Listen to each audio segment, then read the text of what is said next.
आपल्या सर्वांचं हिंदू हृदय सम्राट शिवसेना प्रमुख बाळासाहेब ठाकरे यांच्या स्मारकामध्ये स्वागत करताना मला मनापासून आनंद होतोय। कारण गेले काही वर्ष या स्मारकावरती काम पण चालू आहे आणि चर्चा पण सुरू आहे।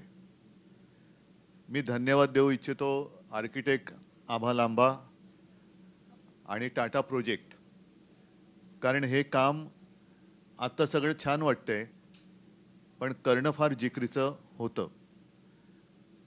देसाई साहेबांनी सांगितलं, आदित्यने सांगितलं, या जागेचं महत्त्व सांगितलं।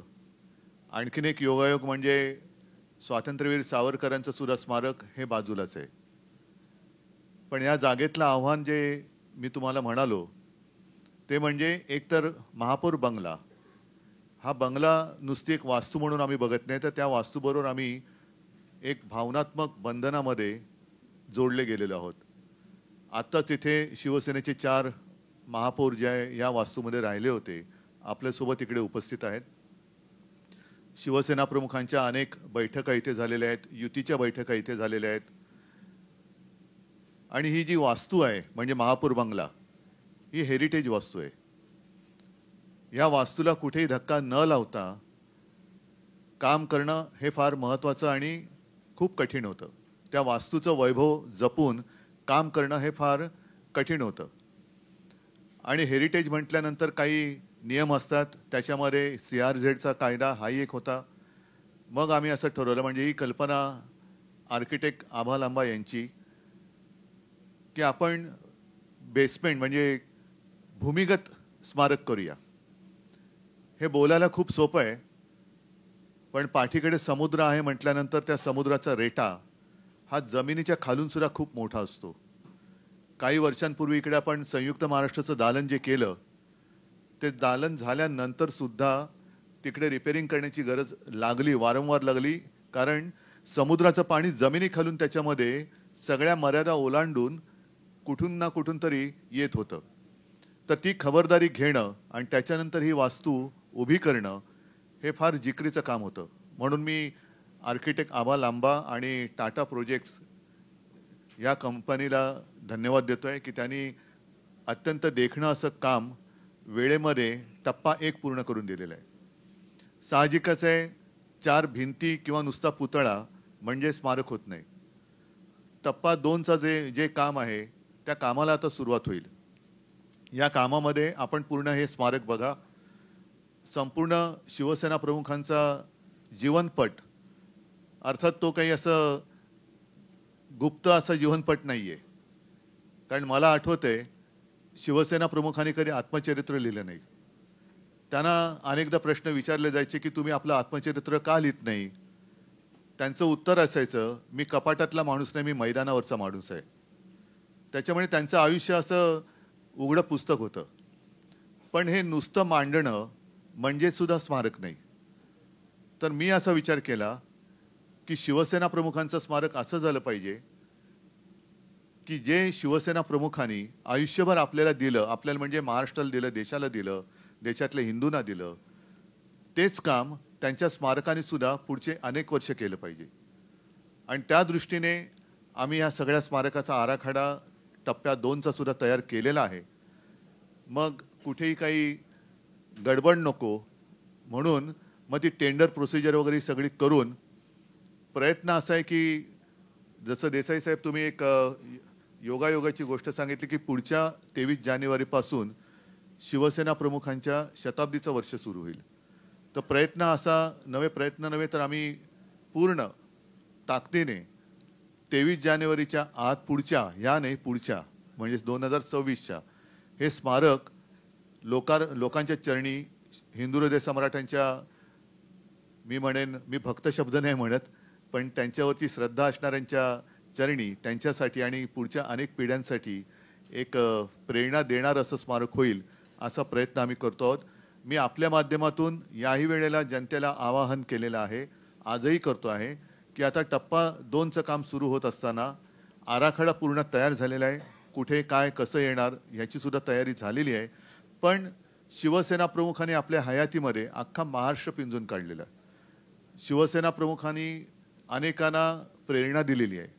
आपल्याकडे त्यांच्या काही आठवणी असतील, काही जुने फोटो असतील, काही भाषणं असतील किंवा काही पत्रकारांसुद्धा मी विनंती करतो की आपल्या दप्तरी काही त्या काळातल्या बातम्या असतील की ज्या त्यांच्या आयुष्यातल्या महत्त्वाच्या घटना आहेत, तर त्याचे फोटो किंवा बातम्या किंवा त्यांच्यावरती लिहिले गेलेले लेख हे कृपा करून आमच्याकडे आणून दिले तर पुढच्या पिढीसाठी ते सुद्धा एक चांगलं मार्गदर्शनपर एक प्रदर्शन नाही मी म्हणत, पण उद्बोधक असं एक ते साहित्य ठरेल. असो, आज पहिला टप्पा पूर्ण झालेला आहे. या टप्प्याची माहिती आपल्या माध्यमातून जनतेला मिळावी हा आजच्या आपल्या भेटीचा हेतू आहे. या निमित्ताने काही प्रश्न असले तर आपण विचारा, मी त्याला उत्तर द्यायचा प्रयत्न करेन.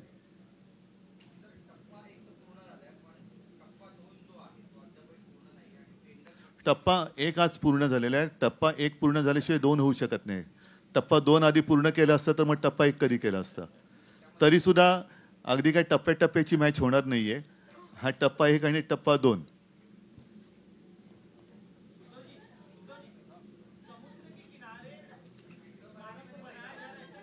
एक एक एक एक सेकंड, एक मराठीचं पूर्ण करतो मग तुमच्याकडे येतो. भूमिपूजन भूमिपूजन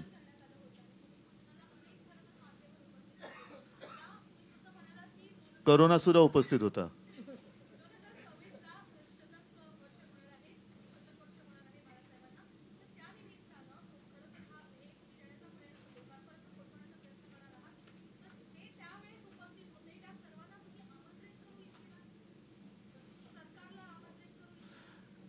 ज्यांनी ज्यांनी बाळासाहेबांचे विचार सोडलेले नाहीत ते सगळे आज सुद्धा येऊ शकतात.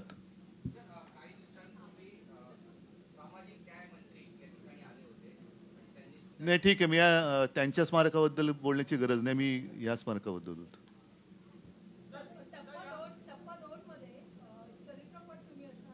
पूर्ण जीवनपट. हा, आता सगळी उत्सुकता मी मी तुम्हाला थोडक्यात सांगितलं की आयुष्यभर जे आपल्याला शिवसेना प्रमुखांनी दिलं जनतेला, तेच त्यांच्या स्मारकातून देण्याचा आमचा प्रयत्न असेल.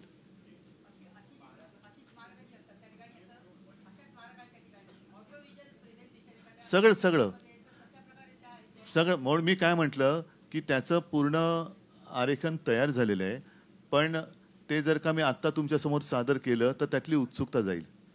त्याच्यामुळे काही काळ आपल्याला थांबावं लागेल. टप्पा दोन त्याचं डिझायनिंग पूर्ण झालेलं आहे. आता त्यातले काही बारकावे हे आम्ही आणखीन निश्चित करतो आहोत. साहित्य त्यांच्याबद्दलचं बाळासाहेबांचं कार्य, फोटो, भाषणं, खूप काही काय आमच्याकडे आहे. त्यांच्या काही वस्तूसुद्धा आहेत. त्या कशा मांडायच्या, कशा पद्धतीने मांडायच्या, लाइटिंग कसं असेल, या सगळ्या गोष्टी आता त्याच्यावरती काम सुरू आहे. आणि याच दरम्यान मी परत एकदा आपल्याकडे किंवा आपल्या माध्यमातून जनतेकडे काही त्यांच्याबद्दलच्या आठवणी असतील किंवा भाषणं असतील, लेख असतील, तर ते आणून दिले तर आपण त्याचाही याच्यामध्ये जनतेसाठी उपयोग करून घेऊ. मला असं वाटतं पुतळा असेल किंवा नसेल, केवळ पुतळा उभारणं म्हणजे स्मारक नाही. तसा पुतळा तर आपण रिगलच्या इकडे उभारलेला आहेच. पण परत एकदा सांगतो, बाळासाहेबांनी त्यांनी आपल्याला काय दिलं तेच हे स्मारक देऊ शकेल अशा पद्धतीने आम्ही ते करण्याचा प्रयत्न करतो.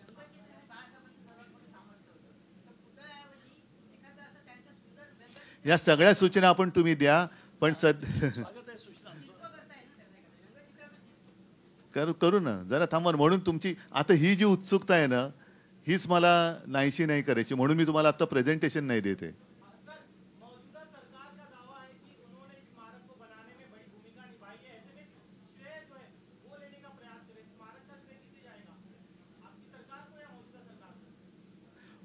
स्मारक का उद्घाटन होते समय जो सरकार रहेगी उसको.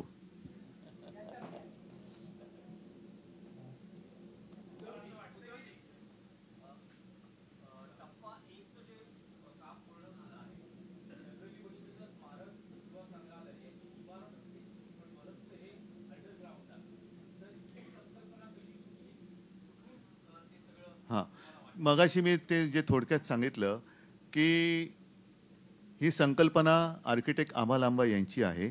याचं कारण असं की हेरिटेज वास्तू असते त्याला लाईन ऑफ साईटमध्ये काही अडथळे येता कामा नयेत. समोर उभा राहिल्यानंतर ते दिसलं पाहिजे. आणि जर वास्तू एकतर तिला त्या वास्तूला धक्का लावायचा नव्हताच हे पहिलं आम्ही ठरवलंच होतं आणि लावूही शकत नाही तसा कायदा पण आहे महापौर बंगल्याला. आणि मग इकडे काहीतरी बांधकाम करणं त्या वास्तूच्या आणि समोर रस्त्याच्या मध्ये जे लाईन ऑफ साईट म्हणतो ते शक्य नाही कायद्याने. मग बाजूला नुसत्या इमारती बांधणं आणि काय करणं त्याच्यापेक्षा मग ही जी जागा आहे परत मला झाडं तोडायची नव्हती. कारण झाडं तोडून ज्या शिवसेना प्रमुखांनी झाडांवरती प्रेम केलं, निसर्गावरती प्रेम केलं, त्यांचं स्मारक मी झाडं तोडून करू शकत नाही. म्हणून झाडंही तोडायची नव्हती. तर अशा वेळेला एकच पर्याय उपलब्ध होता तो म्हणजे भूमिगत. त्याच्यामुळे हे असं भूमिगत कार्य हे याच्या पुढे सुद्धा चालू राहील.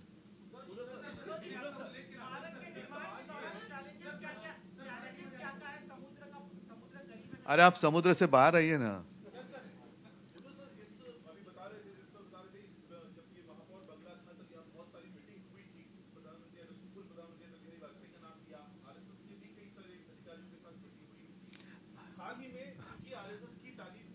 इसलिए भूमिगत है, इसलिए यह स्मारक भूमिगत है क्योंकि उनका काम ऐसे ही चलता है.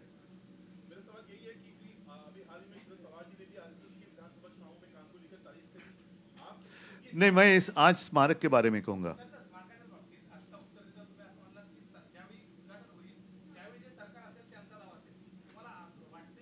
मी असं कुठे काय बोललोय ते नाही, पण असं वाटतंय असं कुठे बोललो. त्यावेळी जे सरकार असेल ते करेल. मी असं कुठे बोललोय की सरकार बदलेल, सरकार आमचं असेल, सरकार यांचं असेल. जे असेल ते. ऐसे मैंने कुछ कहा नहीं. मैंने आपका जो प्रश्न था उसको मैंने उत्तर दिया है कि श्रेय का वाद जो है इसमें श्रेय की लड़ाई होनी नहीं चाहिए. मेरा कहने का मतलब यही था, अर्थ यही है कि श्रेय की लड़ाई किसी की नहीं होनी चाहिए. और खासकर कर जिन्होंने बाला साहब के विचार छोड़े हैं वो तो इसका श्रेय नहीं ले सकते. और सरकार सरकार होती है. आज भी ये स्मारक का काम सरकार ही कर रहे हैं. हम स्मारक कैसे होना चाहिए, उसमें क्या बात होनी चाहिए, यही सब काम हम देख रहे हैं. ट्रस्ट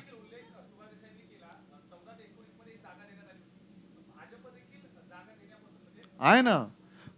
मी म्हटलं ना की श्रेयवादाच्या लढाईत मला पडायचं नाही. कारण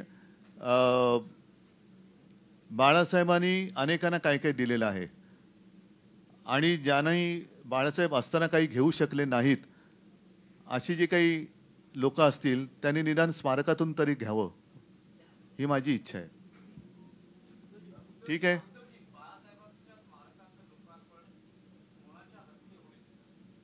बघा, आधी पहिली गोष्ट सांगू का, आता टप्पा 2चा अजून आता टेंडर निघतील.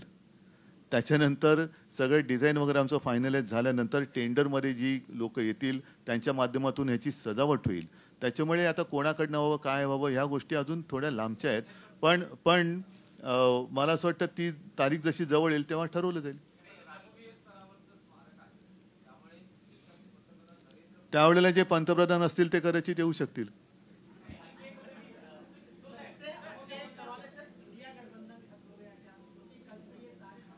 बाला साहब थे तब इंडिया गठबंधन था नहीं, तो इसलिए स्मारक में इंडिया गठबंधन की कोई बात नहीं है.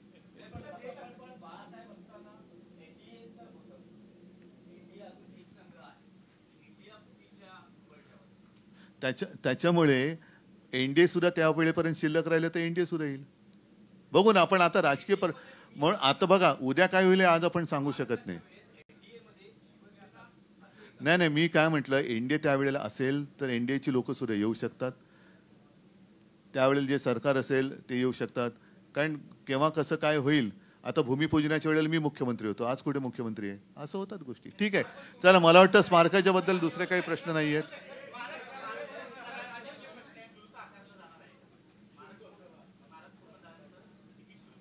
बघा, शेवटी हे जे आहे ना हे MMRDAच्या माध्यमातून करते. त्याच्यामुळे त्याच्याबद्दल मी आत्ता तर काही सांगू शकत नाही. पण माझी अशी इच्छा आहे की शुल्क वगैरे आकारू नये. आम्ही आता माझ्याकडनं विशेषतः मी शिवसेना प्रमुखांचा पुत्र म्हणून आणि आम्ही कुटुंबीय म्हणून आणि सगळे शिवसैनिक आमच्याकडे जे जे काही बाळासाहेबांचं आहे ते या स्मारकासाठी देण्याचं आमचं योगदान आम्ही देतो आहोत. तसंच इतरांकडनं सुद्धा ते योगदान यावं अशी माझी इच्छा आहे.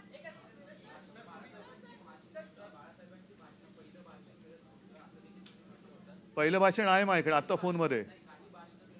काही भाषणं मिळत नाही आहेत. कारण याचं कारण असं की पहिल्या मेळाव्याचं भाषण आत्ता सुद्धा माझ्या फोनमध्ये आहे. मात्र त्यावेळेला आता जसं रेकॉर्डिंग किंवा तुमचे कॅमेरे वगैरे आहेत तेव्हा ते स्पूलवरती रेकॉर्डिंग व्हायचं आणि ते रेकॉर्डिंग बहुतेक वेळेला पहिल्या 10 वर्षातलं जे आहे ते माझे काका करायचे, श्रीकांत ठाकरे. आणि त्याच्यानंतर हळूहळू मग छोटे टेप रेकॉर्डर आले, मग डिजिटल आले. तर पहिले 8, 10, 15 वर्षातली जी भाषणं आहेत दसरा मेळाव्यातली किंवा इतरत्र, बाळासाहेबांची केवळ दसरा मेळाव्यातच त्यांनी भाषण नाही केलं, महाराष्ट्रभर त्यांनी दौरे केलेले आहेत. गावागावात, खेड्यापाड्यात, शहरांमध्ये अनेक ठिकाणी त्यांनी भाषणं केलेली आहेत. आता ही सगळी भाषणं आमच्यापैकी कोणी रेकॉर्ड करू शकले नाहीत सगळीकडचे. त्याच्यामुळे स्थानिक पातळीवरती जर का कोणी रेकॉर्ड केलेलं असेल तर ते द्यावं ही माझी विनंती आहे.